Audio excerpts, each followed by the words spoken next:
Ole tuntum video chuanin video title kan hmuang hian hei Chief Minister Pu Duhoma'n MPYCC hrai tu te Thil phut alo hrilhfiah tinia tunlai chu ramdanga hna thoka inthon chhuah chungchang boina to chungchang te po alar khop mai hemi chungchang related poya ani mela tichuan hemi kan soizom halok hianin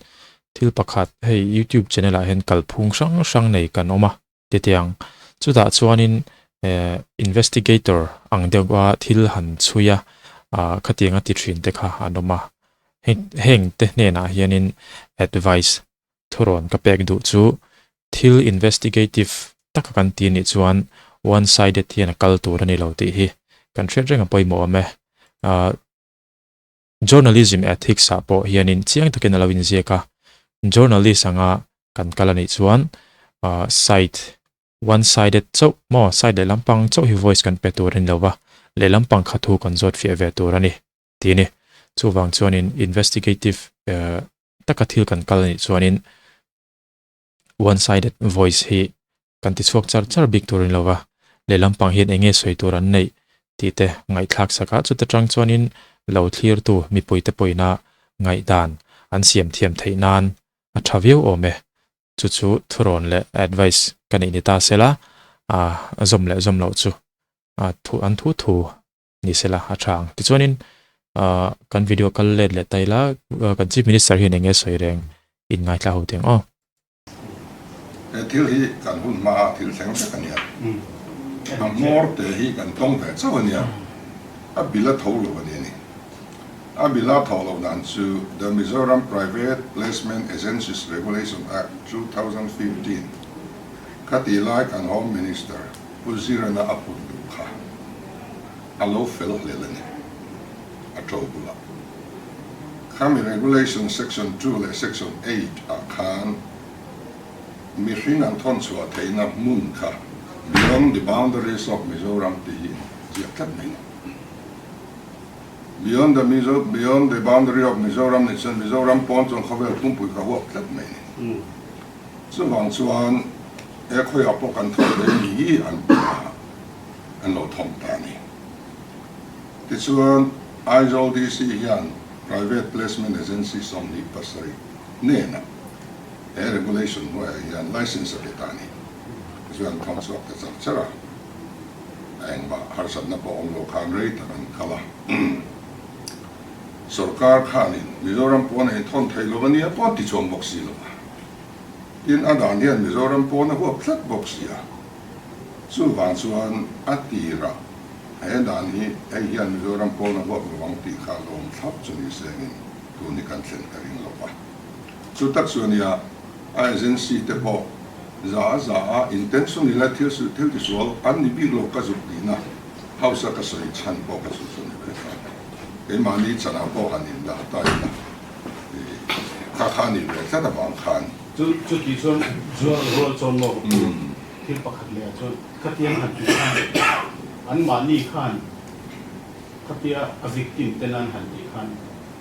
an kutan sil ta dei sia Mizoram atang agency te khalai tak khan Mizoram pa to mai na ma ko chu kan han soi na mo ti chuan kha khalo to khawlo mai ni Mizoram sarkar in da na siam kha India ram sunga tan te so lo siam sa in man thei mai ma se overseas tan khan in athelo wala ma se in adan hian a phal biok sia so wang chuan no tham chu ka ani na tak ka chuan Immigration Act. Adan hian phal miau si ki la kai. Kasoi tos ka section 2 le section pariat na ka enro. Beyond the boundary of Mizoram ti kha. Khateng kha amboi thlak thin katia an ma athua asoi chen to te reng nen khanin antani na phal ti lai kha alo shel fu le tat lo pe ka Section 2 le section pariat na ka enro. Beyond the boundary of Mizoram ti kha chung le vean. Khan agency tena mi an thon swat theina mun kha Mizoram po na ho pani. Chumya wang chuan adan hi lo fil telani katiani chu. Atira Mizoram pon India ram pon en thon swat theilo tin dan ni fil takin siam ni se ti le thleng hawlo. ti chuan adan tak tu chuan India ram pawh na thon chuak tu chuan Immigration Act 1983 nuaya Protector of Immigrant nuaya chumi hna chuan license and deal tur ani chu Ministry of Overseas India Affairs nuaya ani a chumi nuaya chuan India ram tang hian men thon chuak ani and tinan Dubai ti chuan Kerala ti chuan thon chuak me ma and source of income lian pertesing atel phakan tin Philippines te ponan thon chuak na sa tin Dubai kwan dan fet takan nei ni hemi Immigration Act nuaya thon chuak hi tungan boi an tho tu ten tho na mun tu te kan long sum ta an sheveka amaro chu ti khan kha dan tel kha chuan Immigration Act nuaya khan license an nei lo chuan thon chuak theina an nei lo ni di ka riat alone ta chuan hek na lo lu ta September ni som pandia khan American Women Child Development Bill lampang yan evayaran ng thelo ta tatang khan sarkar ma sa khan a heta chawani chuan ni som pali takwa evayaran thelo ta chuan an vai mi som thum ni arrest an ni a tona so arrest po so kan hun ma bet ania pakhat ero chu kumin January thaman kham be a chuan election lo ni nen an mi man tur le an chui tur kha asang khan agency ka som ni pasari lai kha so karma sa khan license lo pe to si a khang ho jong jong han ti chung kha lu vei are ve de le ka chuan khami kha bele bu ni tla ta wangin belin to nai nan chok ni chuan chuan UT pa case bond register lo ham ti ta kha chu adi to ba kan sarkar ma sa khan action alo la dai to zo ani chuan tu na hian prosecution ti tu chuan prosecutor general of kata hanin thil soi ngai om tlatin ka ria bailable le non bailable oma non bailable a po hianin bail a chua thei tho ani na lai omani mi tu emoni kanin bail theilo thuboya an man ngei don nia alo thelok ani chuan anticipatory bail adil lo kanga ti chuan anticipatory bail mangkhanin bail a chua thei tho ani na lai khawm ve bokatin bail a chua kan ti hrim hrimi then khat hianin kan soi ngun to ma se hei chu soi zel po ngai nin ka ria bail a an chua hian an thu boy atang khan an filim ta hialanga ngai hikanom thina ma se an thu boy kha an case kha a fel tina anilova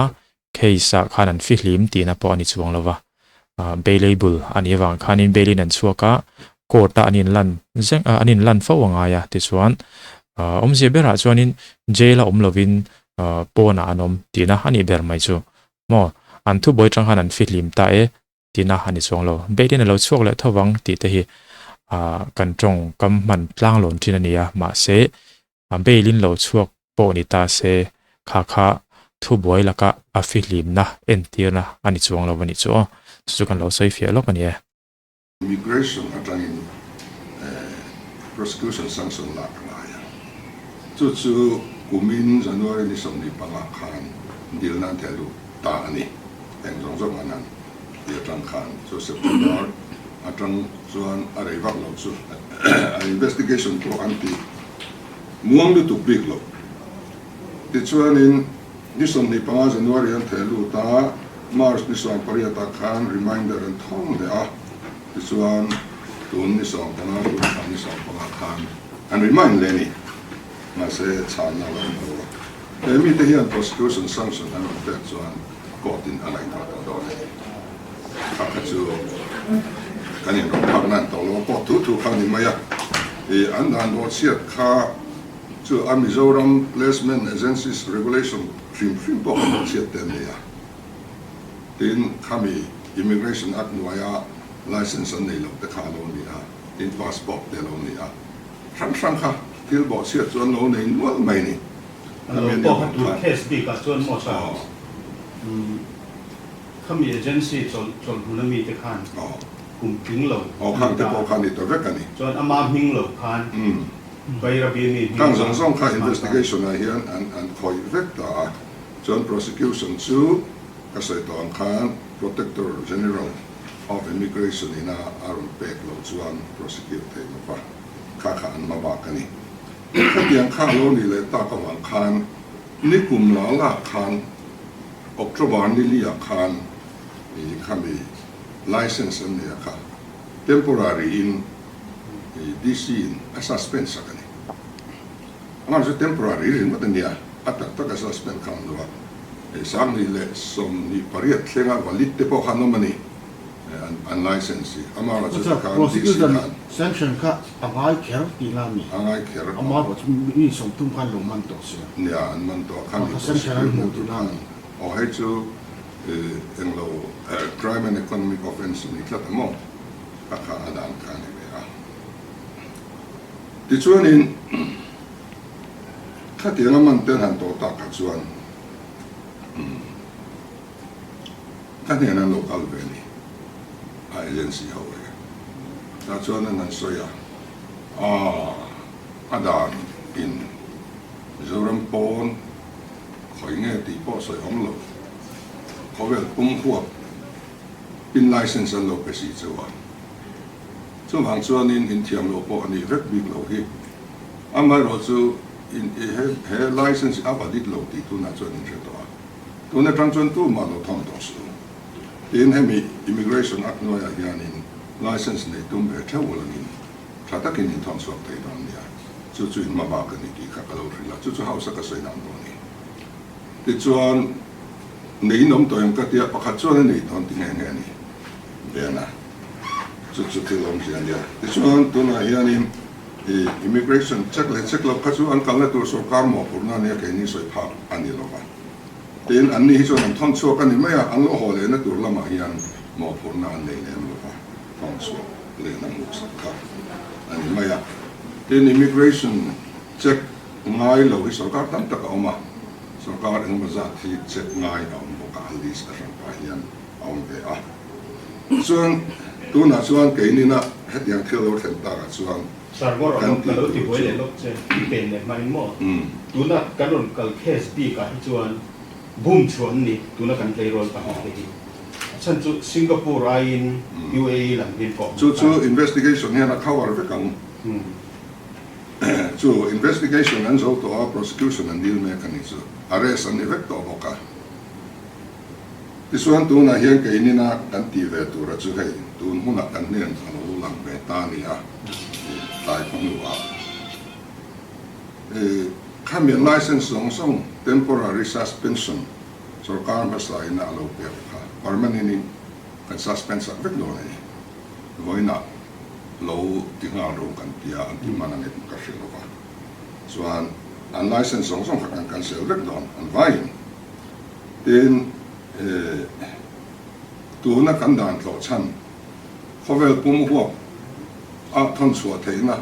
regulation kan nei aranga amen anga chu kan amen thoi anga ya awmzia bera chuan tuna MPYCC te kal chana khi chu in bum chu ana case kha kan siam an va mu na berania amaro chu hi chu siam poni se kota investigation te tiania hatiang khan mala kania chu sarkar lampang chan hi ani ta chi lo ni chu ti chuan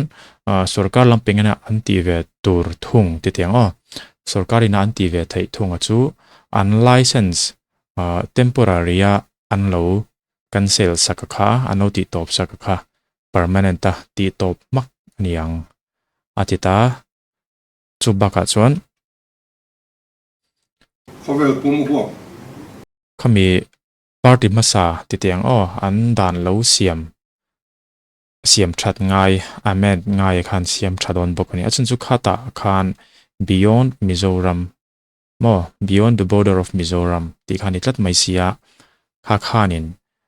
beyond Mizoram hanti Mizoram border pon lampang ti kha chuanin Pu Duhoma'n tongkam takhianin India ram mai poni lo khovel pum huap kha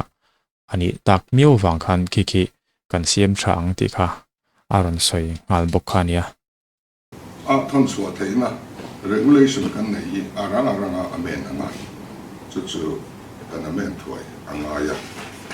เดินแห่งโซฟาเตโซรัมปอนะเราช่วยเวเขามิโซสไดอาสปอรากันหันตีไอ้คนตัวบิ๊กเนี่ยอะไรกันเสียเขาสับพหังกันสวยตัวสุดท้ายจนอาเซลกันดินโดนนี่อาบิกินเซลกันดินโดนจู่ๆ notification ฮิตชัวไม่ติดอันนี้ตัว MCC วางกันชัวนั่นหรือว่าข้ามเซลข้ามตัวตัวชัวนี่กันเป็นกบเก็บตัวเรานะดินแห่งเอเจนซี่เขาตั้งหรือว่ามันนี่ถูกทัวร์โลกเขาที่อันตั้มเองไอ้ปอนกับวัยกุยนั่นแบบตัวบางมาจังเต็นใจนั่นรู้ตาที่อย่างเราว่าพายเขาตั้งว่าแต่พวกข้าเต้เห็นจังตางกันฉันชัวก็มาวิสัยบาเล่เนี่ยเราเกยนั่นรู้แต่ที่ขันลุงนั่นตาอันลุงตันมุ่งเรื่องพวกเขาเรียกสหรัฐอเมริกานี่ที่เนี่ยปางหลายอย่างคุยชัวกันง่ายอันที่นุลปฐุมสุกัยมาสุนกับคุยชัวพวกนี้ตัวนี้ทันมาขันที่ส่วนปฐุมดังกันเอามันร้องที่เหลือจู่ๆอารมณ์ชัวก็เต้นวินรันหุ่นสีเราลมทุกส่วนพวกกันน้องสีเราลมทุกส่วนก็เบสิกที่นั่นลำนี่เราเป็นevidence ก็กระดูนี่มาเสียงมันวันที่ตักสีเราว่าส่วนกันฟิลสิเรตรีตะกันจุดจอดนะเจลเราเองเด็กแต่โอ้บิโซตังอันนั้นไม่เห็นกันจุดที่อันนั้นกันใช่เราลงที่บ็อกซี่จู่ว่าส่วนนี้กับไปดูตัวเราไม่นอนฟ้อนนะฟ้อนก็กระดูตัวเราเรื่องมันไม่นี่มินบุมนี่เด็กแต่ยันกับเสียจู่ๆอาเซลกันดินโดนตินปีเตฮีพิมพ์สร้างฮีน้อยตั้งตะกเสียงตัวนี้ข้างคนที่ออนไลน์แต่ข้างดูไว้จังเต็นกันจังฮาวาตูเต็มอกันนักสวบตางอ่ะอันโลกสิงอินเดียระมาหาตะกินลากชวนนิเตติอ่ะพาสปอร์ตอัดจันโลบอกเสียระวังขันอินเดียระมาเคสหันออกทางเลี้ยโลหอนแต่ขันอาบวยทักเขาไม่อ่ะจู่ๆเป็นสร้างแต่เห็นอันบวยที่นั่นไว้ตั้งตะเคียนเสียงตัวมีสมนุยเวลที่อาจารย์สวบตัวนี้อันนี้อย่างนี้สุดท้ายส่วนที่เชียงตระกันสวยดูสิอามา experience กันสองตากันคุลสวัสดิ์เร่งที่ embassy อันหอนนัดดูเซนสวรรค์ตุ้มสักเวกอะไรนี่ทิเก็ตบอลเลยสักเวก airport แห่งนั้นทับเสียส่วนตีด่านอันนี้ที่ส่วนเฮมิตบีคีอันโลหอนี่ embassy อันตุ้มสังเกตสักลูไว้นักการจุด hrilhfiah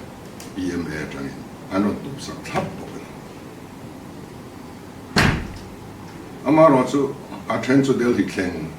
อาเทนจู่ก็วัดที่แข่งอาเทนไอโซลแข่ง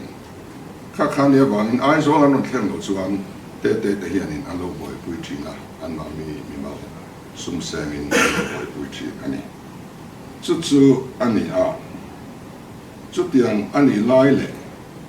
ก็วัดที่อันนั้นแข่งwelfare ปอยสารคนสักยังจะเจ้าเนี่ยอันคนสักจู่สิ่งโมเวลนี่เอามันเสียทำโน่นเลยสักเว็บบอกที่นั่นเอเจนซี่ที่ยันสิ่งทุ่มสามง่ายมันนี่อันจุดทำสักบอกเจริญเนี่ยนะจุดที่ชุมชนกุดรัวกันนั่นเราห้องอันนี้มันหักไล่เราจะต้องเราปนเลยปอยสารในเมื่อเรามุ่งไปปนเลยส่วนเฮต้ามิสันเวง SBI บรันซ์ชันเจล่า account จะเฮียงอาเทียบอินเฮมิตตานาปอยสาทอตัวรินเวบูรันคนบุกันนี่อันเราชัวตัวได้อินวายันส่วนวางอินเฮ account จะเฮียงสุนันจางเอลูเองตั้งเงินมันที่ปอยกันสุดเด็ดไปตัวจู่ๆที่ลมเสียเนี่ยอันเราหงอันนู้นเต็มหูเต็มปนเผาเองนี่ที่ลมเสียข้างเสียเจียนอะไรอ่ะส่วนส่วน investigation อันจบแต่มีอันจบตีอันเราตีตัวบ้ากันเนี่ยนั่นตีชุ่มชุ่มตัวที่พอให้อมเมล่ะจู่ๆอันนี้น้อยไม่อ่ะส่วนเห็นที่หลายยันมีตัวง่ายกันเราบ่อยคุยแต่ขั้นสุดอารมณ์เนี่ยไม่มาอามาเราจู่อาศัยสุรการนี่อาตุ่มตัวละอ่ะพอฉันเราคนก็ไม่ได้ขั้นสุดอันนี้เราเรียกไม่เท่าข้างกันแล้วแค่ตลางเสียแล้วงานดิเราสุดกันแล้วดูตลางเสียหลังสุด video top der maya hemi topic lawa kan soi dei du chu hei hian soi ta kan khan pu do ma hian ni YouTube channel ania ya in lo la subscribe lo ni chon hei lel do ma ti hian in oma subscriber po sing hi le sanga zakwa vel bor nei to a heta hianin news tha tak tak hi arun chuakin karinga hei tun malampang te media ra chak that ma kha chuan ti tiang tiang hianin office a te anlo in muwa anlo in koma heng te hi engen yang mi pui lampang hen kan hrelo thin ani tam taka chuan ti chuan he ta mi soi thil soi reng hi mi pakhat bula a soi hian heta adanga anba soi le hian alo dang to thina adanga a soi le mi za chuang soi chhona ni phei hi chuanin atira ari kang hi ani to lo thina sumi konga chuan hei kan chief minister ina Pu Duhoma'n YouTube channel nei po hi thaveu mai tun tu manin komna te po hi ti hianin lang tlang takin anin dor na te poi kan mu thei ania tian hrilhfiah na po nei thaveu in ka hria tin sarkarina an malak tumna hemi rampo na in thon chu chungchanga te po sarkar noya body pakhat sel pakhat dina anni kai roina noya kal tur ani tur thu te ting ti haron soi boka tin an dan ding lai beyond the border of Mizoram ti kha aranga amen ngai ani ti te tin chumi pialama chuan malak tumna sang an nei te kha ei a thaviawin a hriata engponi se in ngai dan te comment section alo sei ve tawla a thain ka hria khati jong khatun tum video chu ni phot te se